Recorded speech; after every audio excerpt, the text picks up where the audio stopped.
గోమాత యొక్క మహిమ. ఒకప్పుడు పల్లె ఊర్లలో గోపాలుడు అనే యువకుడు ఉండేవాడు. అతడు ఎంతో నిరాడంబరంగా భక్తి శ్రద్ధలతో జీవించేవాడు. అతని కుటుంబం గొర్రెలు, ఆవులు, పాడిదుతో జీవించేది. అతనికి ఒక మిక్కిలి ప్రత్యేకమైన ఆవు ఉండేది. పేరు గోమతి. గోమతి ఆవు రోజు సరిగ్గా సమయానికి పాలు ఇచ్చేది. ఎప్పుడూ అనారోగ్యంగా ఉండేది కాదు.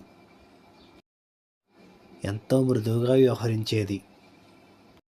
గోపాలుడు రోజు పాలు దోహుకుని ముందుగా దేవుడికి నైవేద్యంగా సమర్పించేవాడు. ఒకరోజు ఊరిలో ఒక మహాత్ముడు వచ్చాడు. ఆయన గోమతిని చూసి ఆశ్చర్యపోయారు. ఈ ఆవులో 33 కోట్ల దేవతల వాసం ఉంది. ఇది గోమాత. దీనిని సేవించేవాడు పుణ్యాత్ముడు అవుతాడు అని అన్నారు. ఆ మాటలు విని గోపాలుడికి మరింత భక్తి పెరిగింది. రోజు గోమతిని స్నానం చేయించేవాడు. పూలతో అలంకారం చేసేవాడు. ఆమె పాలు పంచభక్షంగా దేవుడికి నైవేద్యంగా సమర్పించేవాడు. ఏకంగా ఊరంతా గోమతిని గౌరవించడం మొదలుపెట్టింది. ఎవరికైనా కష్టాలు వచ్చినా గోమతిని ప్రార్థించి పాలను తాగితే ఉపశమనం కలిగేది.